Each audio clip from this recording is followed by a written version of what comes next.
Spoiler warning, this video contains a conspicuous lack of cringy pirate jokes. You have been warned. Oh, and it has a few story and progress spoilers. So there is that. When Windrose first showed up on my radar, I honestly didn't take it very seriously. For some reason, best attributed to my subconscious and or prejudices, I took one look at this game and thought, it seems very fashionable. Sure, it looks very pretty, but people might just be playing it because they have a pirate fetish. Basically, it might just be a bit of an overhyped fad, primarily based on its popular appeal factor. But it suddenly refused to go away, which was a bit rude, so I reluctantly gave it a shot. Well, now I am well over 100 hours played, capped practically everything in the game, and I can say I was right about one thing. It is very pretty, and I was wrong about everything else. Before assessing this game, I should really qualify that I am not an expert on the following: naval warfare, cannons, sailing, pirates, nor Pirates of the Caribbean. So I hope that those of you who are will be forgiving if I say something that demonstrates that lack of knowledge. On the plus side, at least I promise to do my best to avoid cheesy pirate jokes. I won't even mention parrots, despite their omission from the game being a shocking loss, along with the fact that you don't have a spyglass, which is shameful.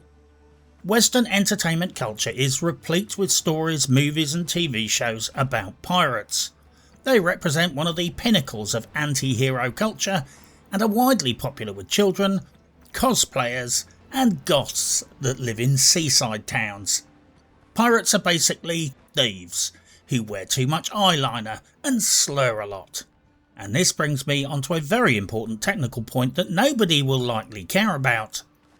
Whilst not being what you might call a professional, technically Windrose certainly seems to be a privateer game with pirates, not an actual pirate game. Not that anyone will care. Basically, at this point in history, everyone was engaging in naval thievery. Only if you had a government licence to do it, you were a privateer. If you had a government licence but played off the books, you were a buccaneer. And if you were an unlicensed ship burglar with no governmental mandate, well, that right there was naughty, and you were called a pirate. Basically, everyone was a violent thieving bastard, and your credibility and legal status was purely a matter of classification based on what licence you were rolling with. A pirate is basically a naval thief with a romantic aura, so everyone loves them. I'm merely pointing this out because technically this seems to be a privateer game and you are not a pirate. You kill the pirates. Well, it's always good to upset as many people as possible right from the start of the video. Am I right? There will be inevitable Valheim comparisons and references in this video, which might make some people cry. Valheim is awesome. This game is awesome. Spoiler alert. And all artistic endeavours and scientific progress is to some degree derivative of things that have come before. So yes, this game shares many mechanics and structures with Valheim, and some have gone as far as to say that Windrose is iterative of Valheim. And when I reference this, please don't get upset if you are a fragile and sensitive defender of pirate subculture. I am not being disparaging, I'm just sticking to the facts, ma'am. Qualifiers. I have never played Assassin's Creed Black Flag, and I'm certainly not going to be playing the reboot, although at some point I might dig out the original copy of the game I've got buried in my library somewhere. I am playing on the normal difficulty settings because I am normal. I am not using any mods.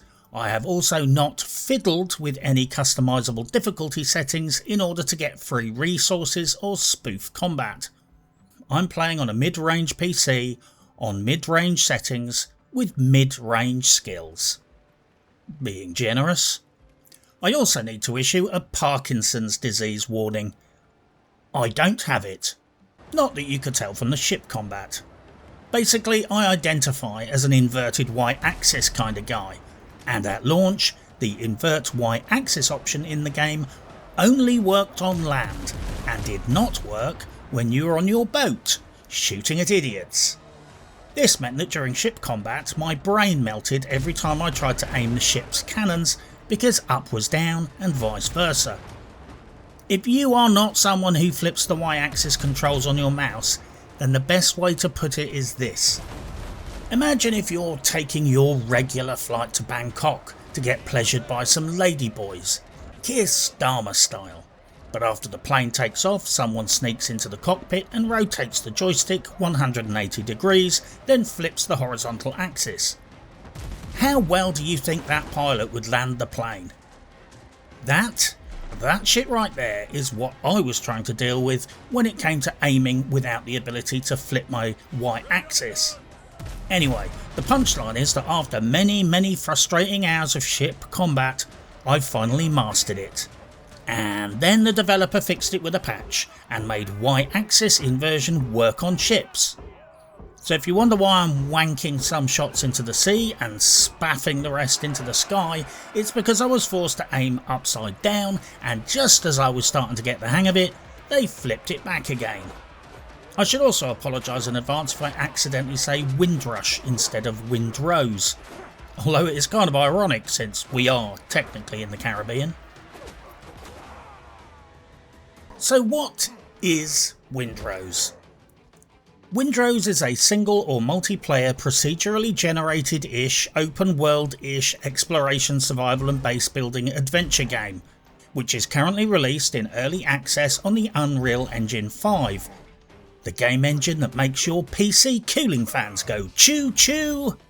You run around and sail around an exciting archipelago of islands where you kill the pigs like it's Elwyn Forest, kill the bad men like it's Pirates of the Caribbean, pick berries like it's Skyrim, and build bases like it's Valheim.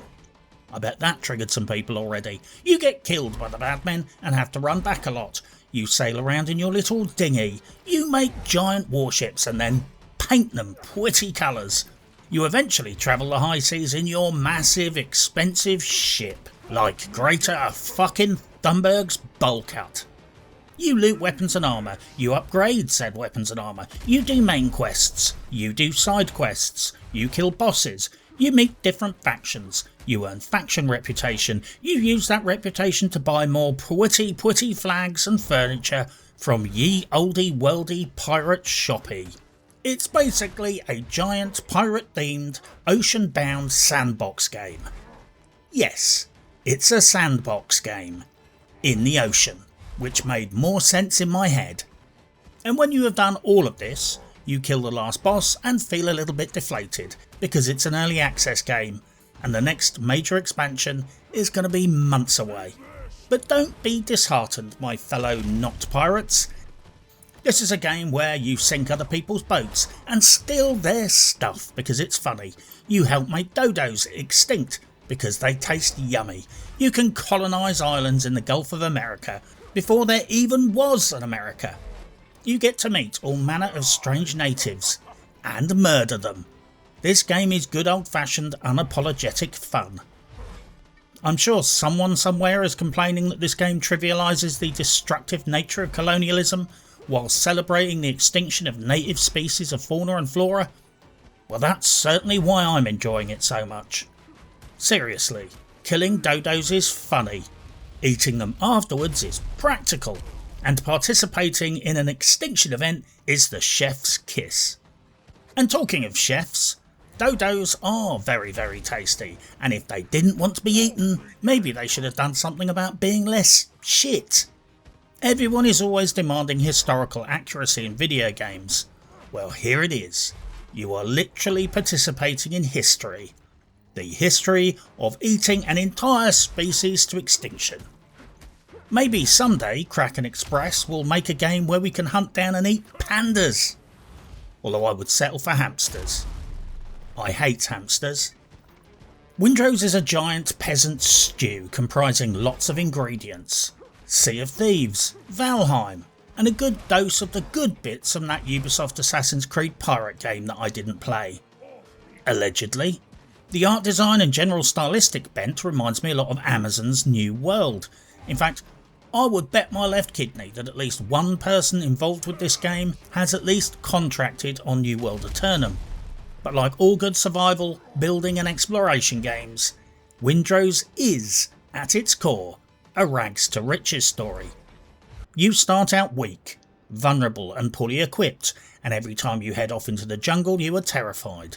But eventually a day comes when you head into the jungle and the bad men are terrified of you. You know the drill. You are the guy who knocks. Windrose has had massive success with over 2 million copies sold to date. FYI, I looked that all up on the internet. See, anyone can review video games as long as they have access to Google. This game is made by Kraken Express, the artists formerly known as Windrose Crew. I learned that by looking it up on the internet as well. They are from Uzbekistan, which is situated between Russia, Turkmenistan, Kyrgyzstan and the goat-bothering capital of the world, Afghanistan. A country where music is banned, protest is banned, fun is banned.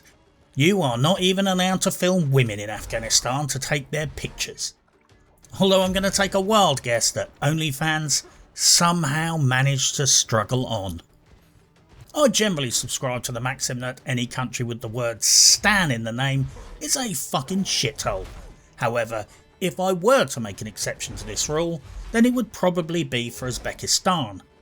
Uzbekistan is famous for the largest open pit gold mine in the world, exporting oil and gas, being on the route of the historic Silk Road, exporting Milana Weintraub's sizable talents, making great food with weird names like Plov, and the women don't even have beards. It is also peculiar for being the only country in the world other than Liechtenstein that is doubly landlocked. Ergo, the country is not only landlocked, but completely landlocked by countries that are themselves also landlocked. How cool is that? All the more impressive that they made a pirate game, to be honest, because fuck me, I'm surprised these guys even remember what the ocean looks like. Now at this point I could make a cheap Borat joke, however Sacha Baron Cohen went woke and then pulled the ladder up behind him, so fuck that guy. Windrose currently has a very positive rating on Steam and will no doubt go down in history as Uzbekistan's most successful pirate themed early access game.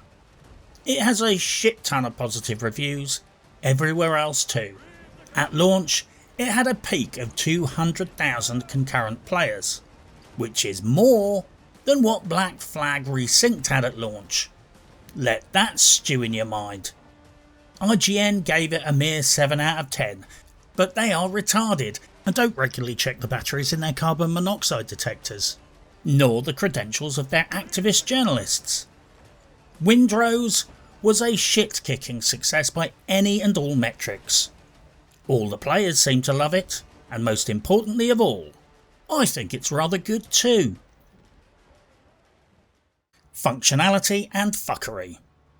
It's early access on Unreal Engine 5, so it should come as no shock that it will most likely make at least some of the fans on your PC howl like your computer is trying to take off and fly away.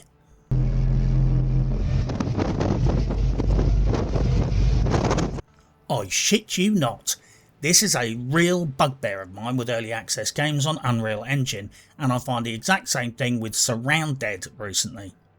I don't understand the nature of this strange alchemy going on here, but I think the problem is that without concerted optimization, Unreal Engine tends to be very, very bad at multi-threading and throws lots of work at single cores, which makes your cooling fans work overtime because of the uneven load. This compounds with the general lack of optimization that comes with early access games, and the end result is that anything that is not nailed down, like empty beer cans, furniture and small pets, tend to get sucked across the room and into your PC air intake. This problem is also compounded by the fact that by default, Unreal Engine games always seem to arrive out of the box with every single fucking graphical option dialed up to 11.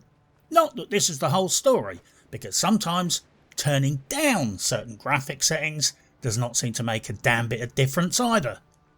I can barely see on a bright summer's day, so I certainly don't need my video games cranking out 144 FPS footage of me cutting down trees. At the very least, turn down the frame rate before you even start any Unreal game. I will no doubt revisit this topic at some point in the future, but Unreal Engine is becoming increasingly problematic in the games industry.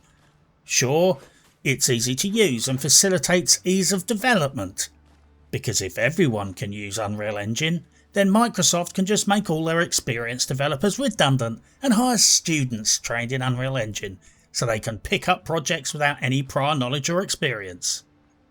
Yeah, I honestly think that one of the reasons so many big developers are switching to Unreal 5 is not the engine itself, but the fact that it creates an ecology of entirely replaceable contractors in the industry. In the olden days, when developers had bespoke engines and hardware limitations were, well, limiting, they had experienced developers who knew about shit like coding and optimization. And sadly, I fear that this pivot towards out-of-the-box development solutions like Unreal is going to usher in an era where no video game is ever optimized, because the engine itself is not optimized and no fucker who works at the studio knows anything about coding. But I digress. Windrose also apparently had a fairly chronic issue with SSD overwriting and high temperatures on SSDs at launch. Basically, the game was thrashing SSDs like billy ho by relentlessly writing and rewriting save information almost constantly. Some people went as far as to claim that it was potentially capable of killing your hard drive, although to some degree, clickbait was probably a factor in these claims. This has also been patched and fixed now, but it is obviously noteworthy and was openly acknowledged by the devs. All I can say about this is that I played Windrose a lot before the patch and used some science software to combobulate my SSD status afterwards, and from my remedial efforts I could find no difference between the SSD I was using for Windrose and my other SSDs, with them all showing almost identical stats and health status. Big shout out to the YouTuber Pixel Operative for bringing this to my attention. And talking of which, it is of note that there are a lot of excellent small YouTubers cutting their teeth on this game, so if you do need tips or guides, go be nice to some friendly, fresh-faced small YouTubers and get some excellent guidance in return, before they become bitter, jaded and cynical, like me. Overall, the game runs pretty well, turbo fans aside. I've experienced a very smooth playthrough, nearly everything works perfectly, and usually when I do encounter something that I think is a bug, it almost always turns out to be me doing something stupid. My recruited base workers kept becoming unassigned, but it transpired that it was because I kept destroying and moving my main base beacon. I had a bug where every time I sat down I immediately stood up again, like I had scabies on my arse. Turns out I had two separate commands with the same key binding. My own mistake. I kept getting killed by dodos for no reason. Turns out that I fight like a little girl, and that was my fault. A score that I settled later, mind. In fact, with the exception of a single hard crash to desktop and some frame rate drops caused by slightly over-enthusiastic base building, this has been a very smooth experience. Even rebinding my keys was simple and fuckery free, and I love me my weird keybinds. In fact, the game runs so well for a new release early access game that at one point I actually became suspicious that it might be some kind of China mode covert op that was secretly backed by Tencent. But apparently the publisher is actually Pocket Pair, the guys behind Palworld, and they are Japanese, and the Japanese fucking hate China. And China hates them too. The failure to get the Y-axis flip right from launch was vaguely unforgivable, but at least they fixed it in a matter of weeks. I couldn't care less if this affected the X-axis flip as well, because what kind of deviant flips their X-axis, right? Are they sitting with their backs to the screen? Seriously though, I can be very forgiving of fuck-ups in video games if the developer jumps right on that shit and fixes it immediately. And these guys frankly make AAA publishers look bloated, slow, unresponsive and pathetic by comparison. Because this is the case. In fact, Windrose itself should embarrass the AAA video game industry because this game cost me 20 quid in a sale and it is vastly superior to most AAA releases these days. I guess people will feel let down if I don't gripe about something, so here are some highly personal gripes that I had with the game.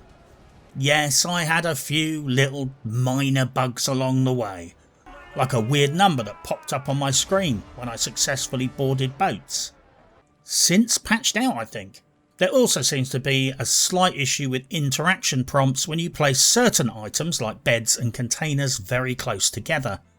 There was apparently a bug with sailing to Tortuga, but I didn't experience it and is apparently patched out now. And pre-patch I had some quest prompts on my screen that I could not clear down for love nor money. I also had a ship that I had to raid for a quest, and it all seemed a bit broken until I advanced another quest line first. Then it unfucked itself and everything eventually worked. I suspect that the quest marker was flagging prematurely and before the preconditions had all been met. At no point did I lie in bed sobbing about any of these issues. I just cracked on and everything worked out just fine eventually. There is no way to pause the game, by the way. This game is seemingly built from the ground up to be co-op multiplayer optimised, and from what I can see, even in single player mode you are technically hosting a server yourself, and it is live whilst you're running the game. So no pausing, you just have to find somewhere safe to hide if you need to go AFK, or just piss in a bottle if you can't. I'm assuming that hardcore esports players just piss themselves all the time. They certainly look like the type. Curiously, the game also has some kind of clock, figuratively and literally. Certainly things in the game respawn based on hours in game, but other resources actually respawn based on elapsed real world time apparently. This gives it a bit of a World of Warcraft vibe because I found myself occasionally logging in for 30 minutes to go grind some iron ore, then repeating the process later in the day. Following from this, Windrose seems to have excellent environmental persistence. I don't have the precise math of it, but I regularly backtrack to locations only to find stuff I forgot to loot still sitting there on the floor, even in later sessions. Normally with these kinds of games, when you restart, everything is reset and dropped items are lost forever. Oh, and talking of literal clocks, Windrose has literal clocks! How cool is that? I will shamelessly admit that I was embarrassingly overexcited when I unlocked the grandfather clock building recipe in this game. Having a real working accurate clock that you can refer to, particularly when working at night or planning a dangerous expedition, was absolutely delightful. FYI, just like Valheim, your characters are separate independent entities from whatever world you are playing on. Quest progress and unlocks are fixed to your character, but this also means that you can merrily grab your pimped out character and accept an invite to play with a mate and go and help him out, thus allowing you to craft a Gucci kit for your new Patronic buddy. On the subject of co-op, the game has base-wide storage, which is a double-edged sword. This means that if you go to craft something, the game will automatically suck those resources from any available container in the base. This removes an entire tier of storage fuckery because it effectively simplifies resource management and cuts out all that annoying running around from box to box trying to find whatever random shit you need to make that random widget you want. This basically lets you decentralise your storage and takes a lot of the effort out of sorting materials. You just have to drop off the materials into whichever box and the game does the rest automatically when you craft. If you have a furnace, put a box by it and store your metals right there. You're crafting, the game will suck those materials out of the box without you running over to fetch them. If you're growing potatoes, stick a box by the potato plants, because the same applies to cooking. This way you only need to really sort and order your loot and gear, which you can store in your bedroom, and maybe some random crap by your workbenches. I might be making a big deal about this, but not having to sort and collate all your crap and foregoing the need to run from box to box to get those 3 sticks and 2 bits of knicker cloth every time you need to make a bog brush saves much fuckery. Be warned though, this also means that there is no such thing as private ownership of materials on your base. If you host a game and invite someone over for a powwow, if they stumble over to your workbench, they can merrily make 5,000 iron bullets and just suck all your precious resources into a giant black hole of reckless stupidity. Not a huge problem if you are resource rich, but if you're saving up materials for some critical task, and your mate casually pumps out some random items without discussing it with you, your parasitic friend might literally spunk all your hard saved materials in a matter of seconds. That said, the base-wide resource management is one of many quality of life boons. The UI functionality is blisteringly good, as another example. Seriously, doing stuff in this game is very intuitive and easy. There are quick click buttons for automatically putting like objects into boxes. There are quick build options so you can run an entire line of wall sections across the ground in an instant. They have really done a lot of work to remove the shag factor from lots of routine video game tasks. I do think there are a few minor omissions to the game which are peculiar to this genre. There is no auto run key, and following from this, if you hit your map key whilst running, your movement key input is cancelled. This is a problem in a survival game where sometimes you're on the clock, seconds count, food buffs are running out, you're trying to move fast and multitask. I want to be able to point myself in the right direction, hit auto run, then check my map and fiddle with my inventory while still moving, and maybe even tweak my orientation whilst looking at the map. Yes, exactly like in Valheim. In Windrose you come to a dead stop, and you can't even auto run down a beach whilst you refill your vape. Talking of minor omissions, they missed a trick with the in-game cursor. When you open the map, you get the default Windows cursor. This is a massive stylistic oversight that made me chuckle. I don't know what an old-fashioned pirate mouse cursor should look like, but the art department should have at least some ideas. It would also be nice if you could sleep on your boat too. I mean, I don't know if there's much point to it, but it's your boat, and people historically slept on them.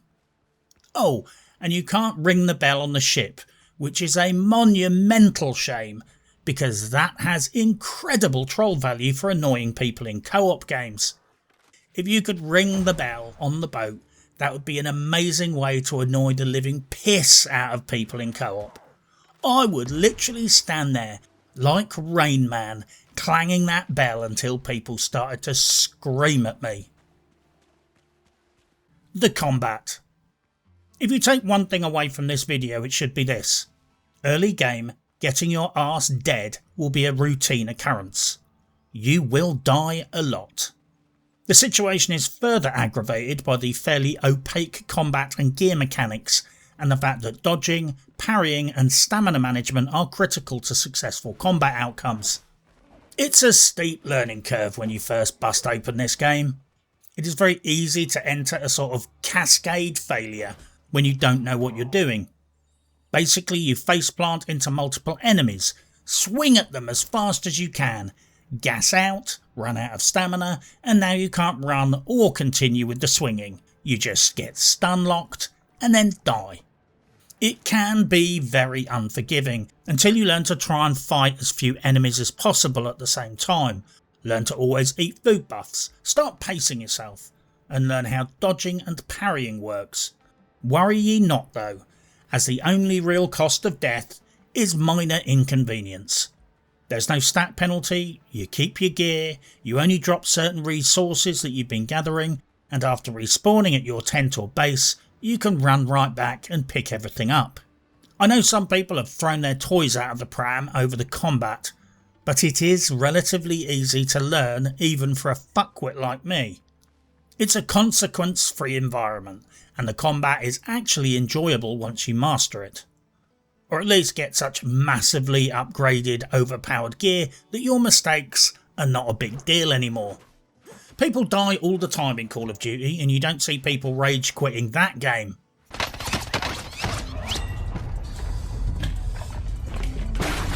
Well, you do actually, but I'm sure it's for entirely different reasons to do with Adderall, energy drinks, hormones, or the fact that nearly half the players are cheating these days, in one form or another. Dying means different things in different games, and in Windrose, dying is just the price of doing business, so don't let it frustrate you early game. In fact, I would go as far as to say that if a day comes when this game has achievements on Steam, if I see that there's an achievement for Iron Man, I will piss myself laughing. Good luck with that challenge. I'm sure extremely skilled players could possibly punch their way to success by perfectly dodging and perfectly blocking every damn time, but us mere mortals are just going to have to deal with the dying factor. Windrose is very gear driven, and it is very gear level driven. So my honest advice to anyone is that when you start playing the game, don't obsess about numbers and codes on the weapon or clothing description, just upgrade the gear level as much as possible, even if this means farming resources for a while. Everything in this game, including your character, currently has a level between 1 and 15. Weapons and armour have a level. Enemies also have a level. The higher the level of your weapon or clothing, the better it will perform. Now factor in that if your weapons and armour are higher gear level than an enemy, it will get a bonus. If it is lower level than the enemy, it will suffer a penalty. This one metric alone is vastly more important than anything else in the game when it comes to combat.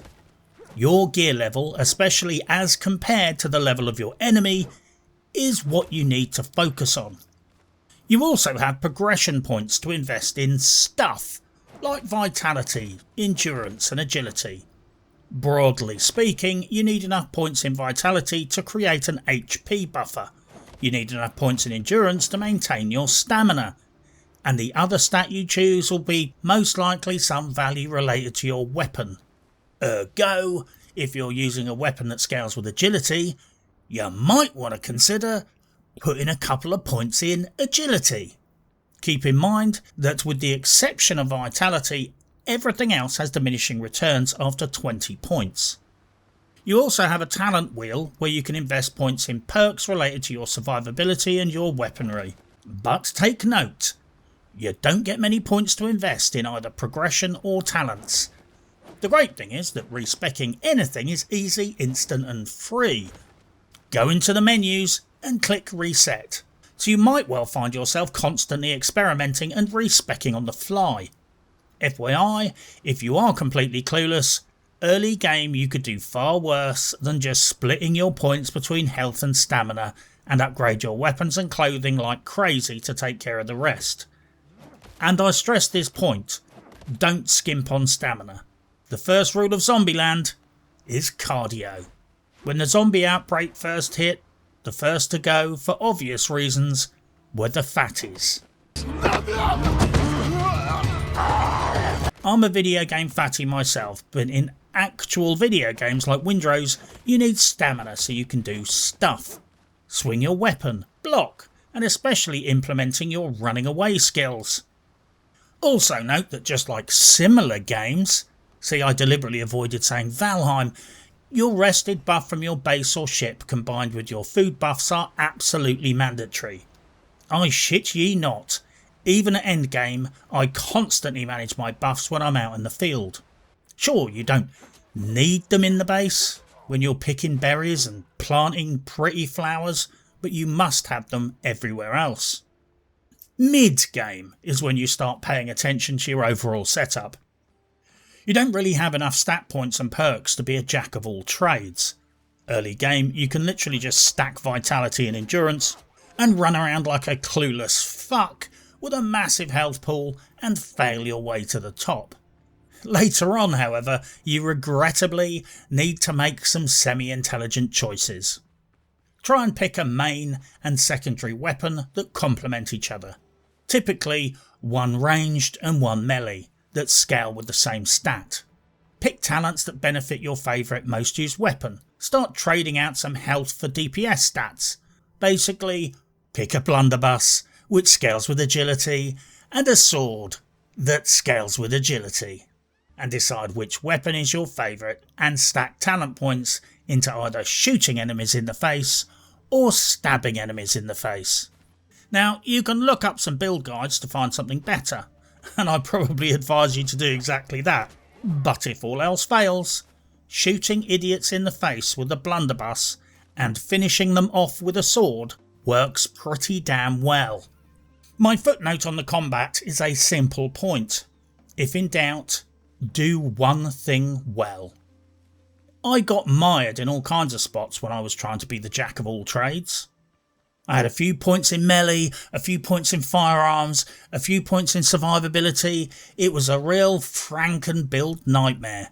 I appreciate that at endgame you can do all manner of crazy hybrid builds that synergise crit, temporal health gains, and evasion boosts, which benefit from highly situational perks and talents. But a point came where I decided to align my weapons, armour, stats and talents and leverage the damage output from my main weapon and leave me enough health and stamina to survive when I screwed up. Basically, don't overcook the ham. There's a lot to be said for getting a mace, speccing into shit that provides flat bonus damage boosts and hitting things very hard in the noggin until they fall down. So whilst synergy is great and all, for me personally, the only synergy I had to worry about was the synergy between my massive mace and my blunderbuss, because I like hitting things in the fucking head with clubs, and I can't aim for shit. So that weapon combination synergised perfectly with my failings. At least Windrose finally settled the 9mm versus 45 ACP debate, and the answer was the blunderbuss. FYI, the flintlock weapons in the game have a distinct delay. I think this is called lock time based on a forgotten weapons video I watched. I am immensely impressed with this attention to detail. Just keep in mind that all aspects of your character are codependent. Not in a woke way. You have your attribute points, you have the foods that you've unlocked, you have the jewellery that you've found, so balance them. If you have vitality foods on farm and a vitality necklace, then you can spec your free points into something else. Do not think I saw a video that said I need 20 points in vitality, so I will do that like I have no personal agency. Sure, you might need a certain amount of points in a stat, just remember that there are multiple ways to get them there. And this will largely be based on RNG and which loot items have dropped for you during your playthrough. See the logic here? If you have an agility necklace, that frees you up to put less points in agility, and you can use them elsewhere. Or put another way, if you decide you need 20 points in agility, the game does not give a shit if you get it from food, a necklace, or progression points. I would also garner you with the sage advice from the legendary firearms trainer and martial arts philosopher Clint Smith of Thunder Ranch. Don't be a bitch. Farming the best foods and constantly mining ore for higher damage bullets is undoubtedly a pain in the arse, but don't be a bitch about it. If you want more free stats and higher DPS, don't be a bitch and go and farm the mats. A small gripe is that you can only upgrade your axe up to a certain point, because technically it's classified as a tool and not an official weapon. This is a missed trick in my humble opinion. Early game it might be your best weapon for at least a while, and in real life it is devastating. Historically, both the tomahawk and the boarding axe were well loved weapons of the period and routinely used by pirates during boarding actions. This might be a very personal preference, but since you spend so much time with your axe in your hand in this game, it is a shame you could not keep upgrading it so that it functioned as a passable weapon at mid to late game. A lot of the difficulty scales progressively in Windrose as you radiate outwards from the starting area whilst following the main quest line. However, there is a notable step change between biomes, and this is particularly noticeable after killing the first boss and advancing to the second biome called the foothills. I found that when I first got there I was massively underpowered and woefully undergeared, but I needed resources from that area to upgrade my gear further. See the catch-22 going on here? You reach a point where there is no easy stuff to grind to upgrade your gear further, so you just have to bite the pillow and try to find an iron mine in the foothills which is not entirely populated by packs of elite wolves, aggressively drunk pirates and perniciously violent goats. And maybe this sums up the step change perfectly. When I first hit the foothills, even the goats were killing me. Yeah, you don't just have to worry about the predators when you first arrive, because you'll be too busy getting murdered by the prey. I'm not going to lie, unlocking the attack pig brought so many benefits that I'm seriously considering my options for acquiring a trained attack pig in real life. Seriously, I love that pig. It will basically tank mobs for you, do some remedial DPS, and it smells better than me. Admittedly, Truffle clearly wasn't the brightest piglet in the litter. Sometimes he just stands there doing nothing during a fight. On other occasions he runs off into the jungle to go and aggro something I would have rather left well alone. And he has a supremely annoying habit of always standing directly where I'm trying to use the shovel. And it did occur to me that the pig is so reliable at getting in the way that it must be something to do with his coding and rule set. But I love him like he was my own mutated, slightly dim-witted pet son. At least from time to time he stops troughing around in the dirt long enough to bite my enemies in the bollocks, which is all you can really expect from a pet attack pig, a wife, and especially your offspring. Truffle is never going to win any awards for DPS, but he is good at taking aggro and allowing you to manoeuvre around and smack the enemies in the back, and attacking from behind is the way I roll. Sadly, you currently can't rename your pet pig Truffle. This is frankly a devastating omission. I'm not saying that Truffle is necessarily a bad name, but people like to name their own pets, and it's a highly personal choice. I have no idea what people want to call their pig, but it would be nice to be able to decide yourself. I don't know, maybe Piggles, Pinkley the Pig, Mr. Piggly Wiggly, or Hitler. I've seen some discussion about whether or not this is a Souls-like game, whatever the fuck that is supposed to mean.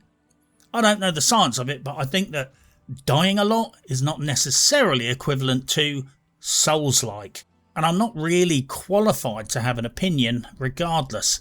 I will let other more informed people be the judge of the matter, particularly because my first and only Hidetaka Miyazaki game was Elden Ring, and as much as I eventually learned to love it, one game doth not a Souls-like expert make. Well, that is certainly enough piracy for today.